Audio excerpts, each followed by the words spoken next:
नारायणं नमस्कृत्य नरं चैव नरोत्तमं देवीं सरस्वतीं व्यासं ततो जयमुदीरयेत्। अंतर्यामी नारायण स्वरूप भगवान श्री कृष्ण, उनके नित्य सखा नर रूप अर्जुन, उनकी लीला प्रकट करने वाली भगवती सरस्वती और उसके वक्ता महर्षि वेदव्यास को नमस्कार करके आसुरी संपत्तियों पर विजय प्राप्त करके अंतःकरण को शुद्ध करने वाले महाभारत ग्रंथ का पठन और श्रवण करना चाहिए। नमस्कार। विराट पर्व में अभी तक आपने सुना कि किस प्रकार राजा विराट ने युधिष्ठिर, भीम, नकुल और सहदेव के सहयोग से त्रिगर्त राज सुशर्मा को हराकर अपनी गौएं जीत लीं और वापस विराट नगर की ओर चले। नगर से कुछ दूर पहुंचकर उन्होंने दूतों के माध्यम से अपनी विजय की घोषणा करवा दी। अब आगे की कथा। जब मत्स्यराज विराट गौओं को छुड़ाने के लिए त्रिगर्त सेना की ओर गए तो दुर्योधन भी मौका देखकर अपने मंत्रियों के सहित विराट नगर पर चढ़ाया। भीष्म, द्रोण, कर्ण, कृप, अश्वत्थामा, शकुनी, दुःशासन, विविंशति, विकर्ण, चित्रसेन, दुर्मुख, दुश्शल तथा और भी बहुत से महारथी दुर्योधन के साथ थे। ये सब कौरव वीर विराट की 60,000 गौओं को सब ओर से रथों की पंक्ति से रोक कर लेकर चले। उन्हें रोकने पर जब मारपीट होने लगी तो ग्वाले उन महारथियों के सामने नहीं ठहर सके। गोपराज रोता चिल्लाता राजमहल के दरवाजे पर पहुंचा और रथ से उतरकर भीतर गया। वहां उसे विराट का पुत्र भूमिंजय उत्तर मिला। गोपराज ने उसी को सारा समाचार सुना दिया और कहा, राजकुमार, आपकी 60,000 गौओं को कौरव लिए जा रहे हैं। आप राज्य के बड़े हित चिंतक हैं। इस समय अपनी अनुपस्थिति में महाराज आपको ही यहाँ का प्रबंध सौंप गए हैं। इस समय आप तुरंत ही गौओं को छुड़ाने के लिए जाइए। राजकुमार अंतःपुर में स्त्रियों के बीच बैठा था। जब ग्वाले ने उससे ये बातें कही तो वो अपनी बड़ाई करता हुआ कहने लगा, भाई, आज मैं जिस ओर गौएं गई हैं उधर अवश्य जाऊंगा। मेरा धनुष काफी मजबूत है, किंतु किसी ऐसे सारथी की आवश्यकता है जो घोड़े चलाने में बहुत निपुण हो। इस समय मेरी निगाह में कोई ऐसा पुरुष नहीं है जो मेरा सारथी बन सके।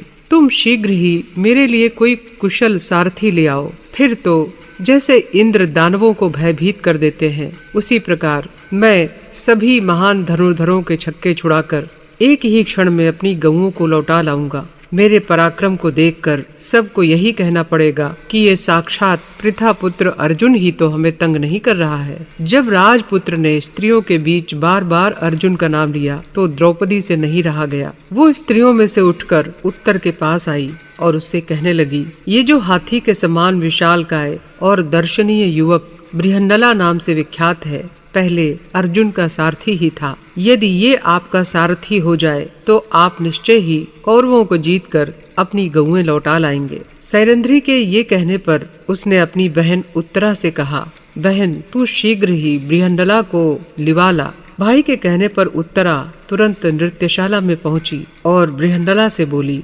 बृहन्नले, कौरव लोग हमारे राष्ट्र की गौओं को लिए जा रहे हैं। उन्हें जीतने के लिए मेरा भाई धनुष धारण करके जा रहा है। तुम भाई के सारथी बन जाओ। उत्तरा के इस प्रकार कहने पर अर्जुन उठे और राजकुमार उत्तर के पास आए। बृहन्नला को दूर से ही आते देखकर राजकुमार ने कहा, बृहन्नले, जिस समय मैं गौओं को बचाने के लिए कौरवों के साथ युद्ध करूं, उस समय तो मेरे घोड़ों को उसी प्रकार अपने काबू में रखना जिस प्रकार पहले से रखते आए हो। मैंने सुना है कि तुम अर्जुन के प्रिय सारथी थे। इसके बाद उत्तर ने सूर्य के समान चमचमाता हुआ कवच धारण किया और अपने रथ पर सिंह की ध्वजा लगाकर बृहन्नला को सारथी बनाया। फिर बहुत से उत्तम उत्तम बाण लेकर उसने युद्ध के लिए कूच किया। इस समय बृहन्नला की सखी उत्तरा और दूसरी कन्याओं ने कहा, बृहन्नले, तुम संग्राम भूमि में आए हुए भीष्म, द्रोण आदि कौरवों को जीतकर हमारी गुड़ियों के लिए रंग बिरंगे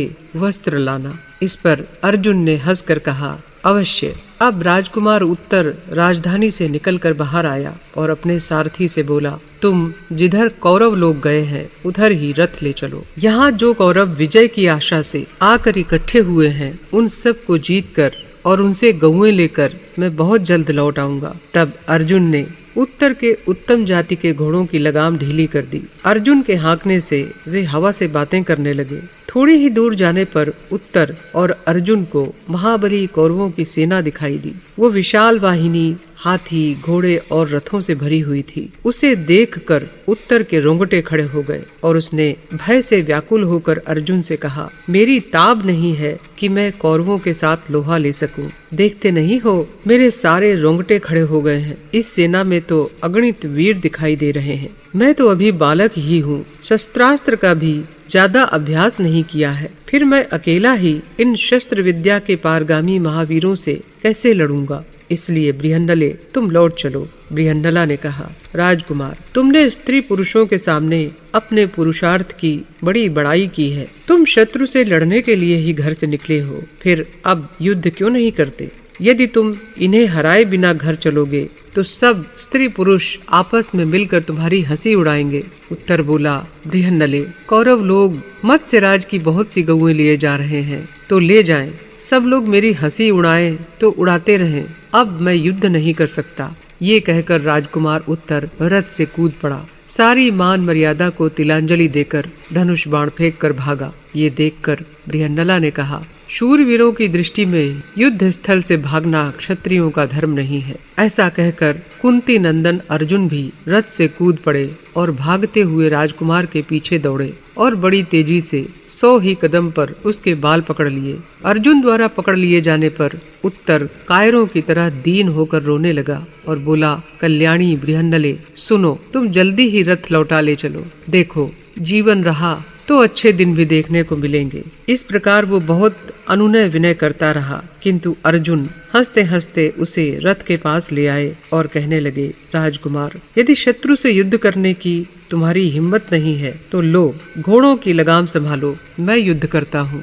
तुम इस रथियों की सेना में चलो, डरना नहीं, मैं अपने बाहुबल से तुम्हारी रक्षा करूंगा। आखिर हो तो तुम क्षत्रिय के ही बालक। देखो, मैं इस दुर्जय सेना में घुसकर कौरवों से लड़ूंगा और तुम्हारी गौएं छुड़ा कर लाऊंगा। तुम मेरे सारथी का काम कर दो। इस प्रकार महावीर अर्जुन ने युद्ध से डरकर भागते हुए उत्तर को समझाया और उसे फिर रथ पर चढ़ा लिया। जब भीष्म, द्रोण आदि प्रधान कौरव महारथियों ने उस नपुंसक वेशधारी पुरुष को उत्तर को रथ में चढ़ाकर शमी वृक्ष की ओर जाते देखा तो वे अर्जुन की आशंका करके मन ही मन डरे। तब द्रोणाचार्य ने भीष्म से कहा, गंगा पुत्र, ये जो स्त्री वेशधारी दिखाई देता है, ये कपिध्वज अर्जुन जान पड़ता है। तब तो ये अवश्य युद्ध में हमें जीत कर गौएं ले जाएगा। इस सेना में मुझे तो इसका सामना करने वाला कोई भी योद्धा दिखाई नहीं देता। इधर अर्जुन रथ को शमी वृक्ष के पास ले गए और उत्तर से बोले, मेरी आज्ञा मानकर तुम शीघ्र ही इस वृक्ष से धनुष उतारो। ये तुम्हारे धनुष मेरे बाहुबल को सहन नहीं कर सकेंगे। इस वृक्ष पर पांडवों के शस्त्र रखे हुए हैं। ये सुनकर राजकुमार उत्तर रथ से उतर पड़ा और उसे विवश होकर उस वृक्ष पर चढ़ना पड़ा। अर्जुन ने रथ पर बैठे बैठे ही फिर आज्ञा दी, इन्हें झटपट उतार लाओ और जल्दी ही इनके ऊपर जो वस्त्र लिपटे हुए हैं उन्हें खोल दो। उत्तर पांडवों के उन अति उत्तम धनुषों को लेकर नीचे उतरा और उन पर लिपटे हुए पत्तों को हटाकर उन्हें अर्जुन के आगे रख दिया। उत्तर को गांडीव के सिवा वहां 4 धनुष और दिखाई दिए। उन सूर्य के समान तेजस्वी धनुषों को खोलते ही सब ओर उनकी दिव्य कांति फैल गई। तब उत्तर ने प्रभावपूर्ण और विशाल धनुषों को हाथ से छूकर पूछा कि ये किसके हैं? अर्जुन ने कहा, राजकुमार, इनमें ये तो अर्जुन का सुप्रसिद्ध गांडीव धनुष है। ये संग्राम भूमि से शत्रुओं की सेना को क्षण भर में नष्ट भ्रष्ट कर डालता है। तीनों लोकों में इसकी सुप्रसिद्धि है।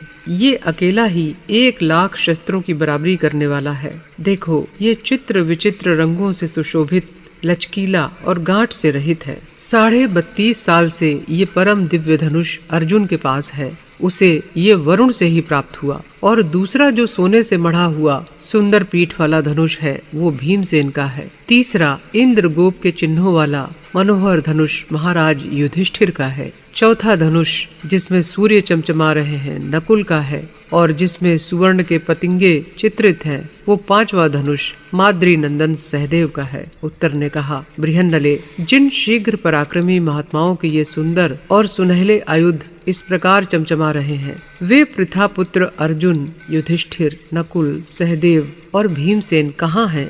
जब से उन्होंने जुए में अपना राज्य हारा है, तब से उनके विषय में कुछ सुनने में नहीं आया। तथा स्त्रियों में रत्न स्वरूपा पांचाल कुमारी द्रौपदी भी कहाँ है? अर्जुन ने कहा, मैं ही पृथा पुत्र अर्जुन हूँ। मुख्य सभासद कंक युधिष्ठिर हैं। तुम्हारे पिता के रसोई पकाने वाले बल्लभ भीमसेन हैं। अश्व शिक्षक ग्रंथिक नकुल हैं। गोपाल तंतिपाल सहदेव हैं। और जिसके लिए कीचक मारा गया वो सैरंध्री द्रौपदी है। उत्तर बोला, मैंने अर्जुन के 10 नाम सुने हैं। यदि तुम मुझे उन नामों के कारण सुना दो तो मुझे तुम्हारी बात में विश्वास हो सकता है। अर्जुन ने कहा, मैं धनंजय हूँ, विजय हूँ, श्वेतवाहन हूँ, फाल्गुन भी मेरा नाम है। मैं किरीटी हूँ, बीभत्सु नाम से भी प्रसिद्धि है मेरी। सब्यसाची नाम से लोग मुझे पुकारते हैं। मैं शुद्ध ही कर्म करता हूँ, इसलिए लोग मुझे अर्जुन नाम से भी जानते हैं। जिष्णु मेरा ही नाम है। कृष्ण पिताजी का रखा हुआ नाम है। ये सुनकर विराट पुत्र ने अर्जुन को प्रणाम किया और कहा, मैं भूमिंजय नाम का राजकुमार हूँ और मेरा नाम उत्तर भी है। आज मेरा बड़ा सौभाग्य है जो मैं पृथा पुत्र अर्जुन का दर्शन कर रहा हूँ। मैंने आपको न पहचानने के कारण जो अनुचित शब्द कहे हैं उसके लिए आप मुझे क्षमा करें। अब आप इस सुंदर रथ में सवार हो जाइए, मैं आपका सारथी बनूंगा। अर्जुन ने कहा, मैं तुम पर प्रसन्न हूँ, तुम्हारे लिए डर की अब कोई बात नहीं। उत्तर ने कहा, अब मैं इनसे नहीं डरता, क्योंकि आप संग्राम भूमि में भगवान श्री कृष्ण और साक्षात इंद्र के सामने भी डट सकते हैं। बताइए मैं क्या करूं?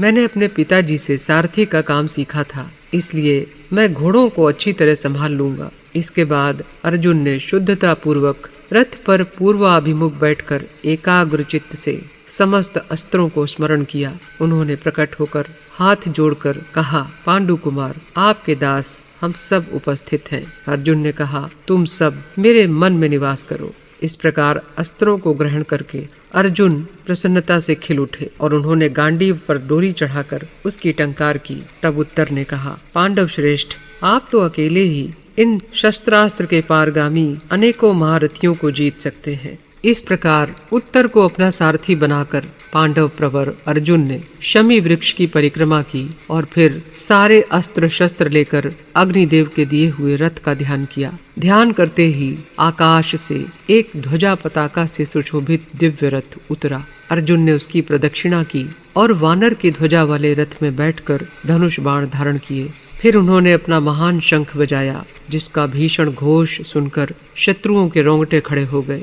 राजकुमार उत्तर को भी बड़ा भय मालूम हुआ। वो रथ के भीतरी भाग में घुसकर बैठ गया।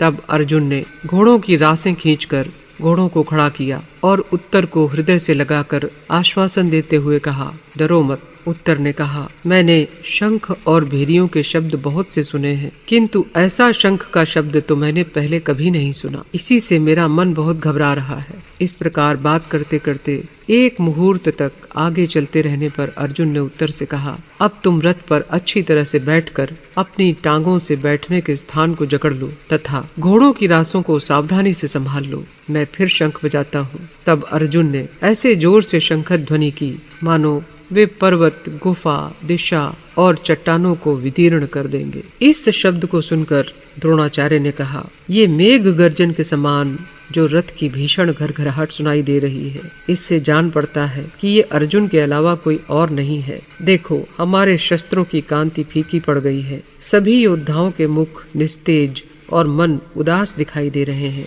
इसलिए हम गौओं को हस्तिनापुर की ओर भेजकर व्यूह रचना करके खड़े हो जाएं। अब राजा दुर्योधन ने भीष्म, द्रोण और महारथी कृपाचार्य से कहा, मैंने और कर्ण ने आचार्य चरण से ये बात कई बार कही है और फिर कहता हूँ, पांडवों से हमारी ये बात ठहरी थी कि जुए में हारने पर उन्हें 12 वर्ष तक वन में रहना पड़ेगा तथा 1 वर्ष तक किसी नगर या वन में अज्ञातवास करना पड़ेगा। अभी इनका 13वां वर्ष पूरा नहीं हुआ है और यदि उसके पूरे होने से पहले ही अर्जुन हमारे सामने आ गया तो पांडवों को फिर से 12 वर्ष तक वन में रहना पड़ेगा। इस बात का निर्णय पितामह भीष्म ही कर सकते हैं। इसके सिवा एक बात ये भी है कि इस रथ में बैठकर चाहे मत्स्यराज विराट ही आया हो, चाहे अर्जुन, हमें तो सब से लड़ना है, ऐसी हमारी प्रतिज्ञा भी है।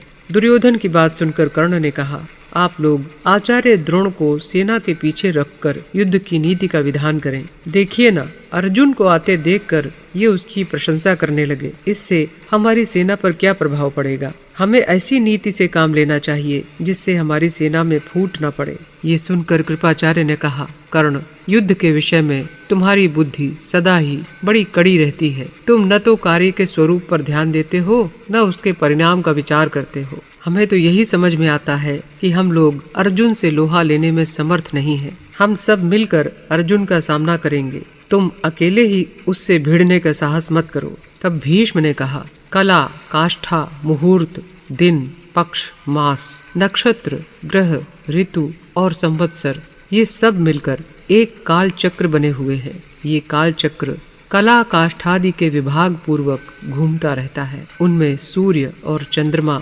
नक्षत्रों को लांघ जाते हैं तो काल की कुछ वृद्धि हो जाती है। इसी से हर 5वें वर्ष 2 महीने बढ़ जाते हैं। इसलिए मेरा विचार है कि पांडवों को अब 13 वर्ष से 5 महीने और 12 दिन का समय अधिक हो गया है।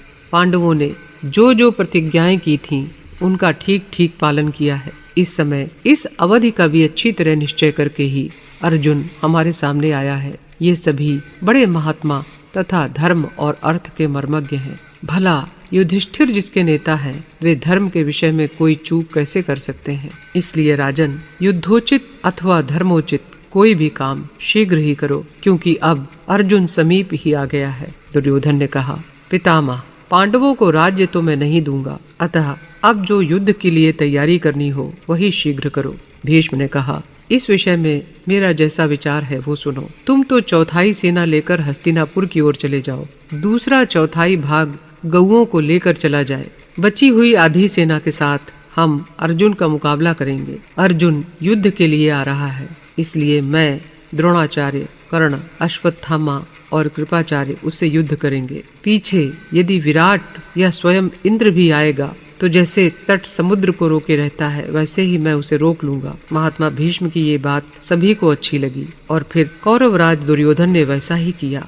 भीष्म ने दुर्योधन और गौओं को विदा किया। उसके बाद सेनानियों की व्यवस्था करके व्यूह रचना आरंभ की और जब कौरव सेना की व्यूह रचना हो गई तो तुरंत ही अर्जुन अपने रथ की घरघराहट से आकाश को गुंजायमान करते हुए आ गए। ये सब देखकर द्रोणाचार्य ने कहा, वीरो, देखो, दूर से ही ये अर्जुन की ध्वजा का अग्रभाग दिखाई दे रहा है। इस उत्तम रथ पर बैठा हुआ ये महारथी अर्जुन वज्र के समान कठोर टंकार करने वाले गांडीव धनुष को खींच रहा है। देखो, एक साथ ही ये 2 बाण मेरे पैरों पर आकर गिरे हैं, इसलिए इनके द्वारा वो मुझे प्रणाम कर रहा है और मुझसे कुशल समाचार पूछता है। अपने बंधु बांधवों के अत्यंत प्रिय अर्जुन को आज हमने बहुत दिनों बाद देखा है। तब अर्जुन ने कहा, सारथे, तुम रथ को कौरव सेना के इतनी दूरी पर ले चलो जितनी दूर कि एक बाण जाता है।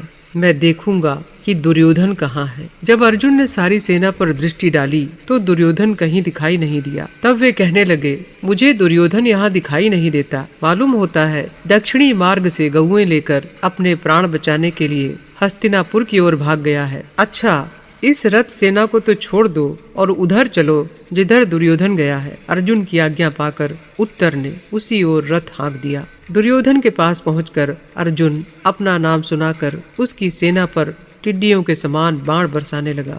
उनके छोड़े हुए बाणों से ढक जाने के कारण पृथ्वी और आकाश दिखाई देने बंद हो गए। गांडीव की टंकार और उनकी ध्वजा में रहने वाले दिव्य प्राणियों के शब्द से पृथ्वी कांप उठी तथा गौएं पूंछ उठाकर रंभाती हुई सब ओर से लौटकर दक्षिण की ओर भागने लगी। अर्जुन धनुर्धारियों में श्रेष्ठ था। उसने शत्रु सेना को बड़े वेग से दबाकर गौओं को जीत लिया। इसके बाद युद्ध की इच्छा से वो दुर्योधन की ओर चला।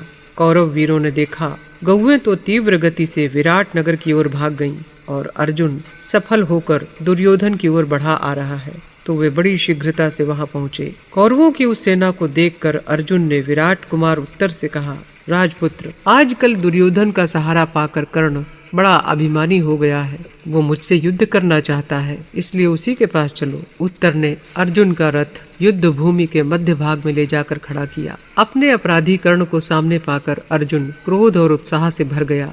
और एक ही क्षण में इतनी बाण वृष्टि कर डाली कि रथ, सारथी और घोड़ों सहित वो छिप गया। अपने वज्र के समान तेजस्वी बाणों से उसने कर्ण के बाह, जंघा, मस्तक, ललाट और कंठ आदि अंगों को बींध डाला। कर्ण का शरीर क्षत विक्षत हो गया और उसे बड़ी पीड़ा होने लगी। फिर तो जैसे एक हाथी से हार कर दूसरा हाथी भाग जाता है, उसी प्रकार वो युद्ध के मैदान से भाग गया। कर्ण के भाग जाने पर दुर्योधन आदि वीर अपनी अपनी सेना के साथ अर्जुन की ओर बढ़ाए। इस पर अर्जुन ने कौरव सेना पर प्रत्याक्रमण किया। समस्त कौरव सैनिकों के शरीर उसके द्वारा छिन्न भिन्न होकर कष्ट पा रहे थे। उसने द्रोणाचार्य को, कृपाचार्य को, अश्वत्थामा को, दुर्योधन को बहुत से बाणों से बींध डाला और सारथी तथा रथ को नष्ट कर दिया। ये देखकर सारी सेना तितर बितर हो गई। तब विराट कुमार उत्तर ने अर्जुन से कहा, विजय, अब आप किस सेना में चलना चाहते हैं, आज्ञा दीजिए, मैं वहीं रथ ले चलूं। अर्जुन ने कहा, उत्तर, जिस रथ के लाल लाल घोड़े हैं, जिस पर नीली पताका फहरा रही है, उस रथ पर जो बैठे हुए हैं वे हैं कृपाचार्य और वही है उनकी सेना। तुम मुझे उसी सेना के निकट ले चलो। अर्जुन की बातें सुनकर उत्तर सावधान हो गया और जहाँ कृपाचार्य का रथ खड़ा था वहीं वो अर्जुन का रथ भी ले गया। विराट कुमार ने रथ बढ़ाकर कृपाचार्य की प्रदक्षिणा की और फिर उनके सामने उसे ले जाकर खड़ा कर दिया। फिर अर्जुन ने अपना नाम बताकर परिचय दिया और देवदत्त नामक बड़े भारी शंख को जोर से बजाया। आचार्य द्रोण ने अर्जुन को लक्ष्य करके 21 बाण मारे। वे बाण अभी पहुंचने भी नहीं पाए थे कि अर्जुन ने बीच में ही सारे काट डाले। गांडीव धनुष को ऊपर उठाकर अमर्ष में भरा हुआ अर्जुन जब दोनों हाथों से खींचता, उस समय टिड्डियों के समान बाणों की वर्षा से आकाश छा जाता और देखने वाले आश्चर्य में पड़कर धन्य धन्य कहकर उसकी सराहना करने लगते। जब आचार्य के रथ के पास लाखों बाणों की वर्षा होने लगी, तब सेना में बड़ा हाहाकार मच गया। द्रोणाचार्य के रथ की ध्वजा कट गई। इसलिए मौका मिलते ही अपने शीघ्रगामी घोड़ों को हाँककर वे तुरंत रणभूमि से बाहर हो गए। जब भीष्म जी संग्राम का मुहाना छोड़कर रण से बाहर हो गए, उस समय दुर्योधन अपने रथ की पताका फहराता और गरजता हुआ हाथ में धनुष लेकर धनंजय के ऊपर चढ़ाया। उसने कान तक धनुष खींचकर अर्जुन के ललाट में बाण मारा। योद्धाओं को भागते हुए देखकर दुर्योधन ने भी अपना रथ पीछे लौटाया और युद्ध से भागने लगा। तब अर्जुन ने उन्हें ललकारा और उनके ललकारने पर अंकुश की चोट खाए हुए मत्त गजराज के समान दुर्योधन लौट पड़ा। अपने क्षत विक्षत शरीर को किसी प्रकार संभाल कर उसे पुनः युद्ध में आते देखकर कर्ण उत्तर की ओर से उसकी रक्षा करता हुआ अर्जुन के मुकाबले में आ गया। अर्जुन ने अपने अस्त्र छोड़कर शत्रुओं के अस्त्रों का निवारण कर दिया और कौरवों को लक्ष्य करके सम्मोहन नामक अस्त्र प्रकट किया, जिसका निवारण होना कठिन था। इसके बाद उसके भयंकर स्वर से अपने शंख को दोनों हाथों से थामकर उच्च स्वर में बजाया। अर्जुन के उस शंख की ध्वनि सुनकर कौरव वीर बेहोश हो गए और उनके हाथों से सारे अस्त्र शस्त्र गिर पड़े। उन्हें अचेत हुआ देखकर अर्जुन को उत्तरा की बात का स्मरण हो गया और उसने उत्तर से कहा, राजकुमार, जब तक इन कौरवों को होश नहीं आता तब तक ही तुम सेना के बीच से निकल जाओ और द्रोणाचार्य तथा कृपाचार्य के श्वेत, कर्ण के पीले तथा अश्वत्थामा तथा दुर्योधन के नीले वस्त्र लेकर लौट आओ। मैं समझता हूँ पितामह भीष्म जी सचेत हैं, क्योंकि वे इस सम्मोहन अस्त्र का निवारण करना जानते हैं। अर्जुन के ऐसा कहने पर विराट कुमार उत्तर घोड़ों की बागडोर छोड़कर रथ से कूद पड़ा और महारथियों के वस्त्र लेकर शीघ्र ही उस पर आ बैठा। फिर वो रथ को हाँककर अर्जुन को युद्ध के घेरे से बाहर लेकर चला। इस प्रकार अर्जुन को जाते देखकर भीष्म उसे बाणों से मारने लगे। तब अर्जुन ने भी उनके घोड़ों को मारकर उन्हें भी 10 बाणों से बींध दिया और सारथी के प्राण ले लिए। इसके बाद सभी कौरव वीर धीरे धीरे होश में आए। दुर्योधन ने देखा कि अर्जुन युद्ध के घेरे से बाहर होकर अकेले खड़ा है। तब उसने भीष्म से कहा, पितामह, ये तो आपके हाथ से बच गया, अब भी इसका मान मर्दन कीजिए, ये छूटने न पाए। तब भीष्म ने कहा, कुरुराज, जब तू अपने विचित्र धनुष और बाणों को त्याग कर यहाँ अचेत पड़ा हुआ था, उस समय तेरी बुद्धि कहाँ थी? अर्जुन कभी निर्दयता का व्यवहार नहीं करता, उसका मन कभी पापाचार में प्रवृत्त नहीं होता। मोहवश अब अपने स्वार्थ का भी नाश न कर, सबको अपने लिए हितकर कार्य ही करना चाहिए। पितामह की ये बातें सुनकर दुर्योधन को अब इस युद्ध में किसी लाभ की आशा न रही। वो भीतर ही भीतर अत्यंत अमर्ष का भार लिए लंबी सांसें भरता हुआ चुप हो गया। कौरव वीरों को लौटते देखकर अर्जुन को बड़ी प्रसन्नता हुई। उसने अपने पितामह भीष्म और आचार्य द्रोण के चरणों में सिर झुकाकर प्रणाम किया और अश्वत्थामा, कृपाचार्य और माननीय कुरुवंशियों को बाणों की विचित्र रीति से नमस्कार किया और फिर एक बाण मारकर दुर्योधन के रत्न जटित मुकुट को काट डाला। जब कौरव चले गए तो अर्जुन ने प्रसन्न होकर उत्तर से कहा, राजकुमार, अब घोड़ों को लौटाओ। तुम्हारी गौओं को हमने जीत लिया और शत्रु भाग गए, इसलिए अब आनंद पूर्वक अपने नगर की ओर चलो। कौरवों का अर्जुन के साथ होने वाला ये अद्भुत युद्ध देखकर देवता भी बड़े प्रसन्न हुए और अर्जुन के पराक्रम का स्मरण करते हुए अपने अपने लोक को चले गए। आज की कथा बस यहीं तक। तो मिलते हैं अगले अंक में। तब तक के लिए नमस्कार।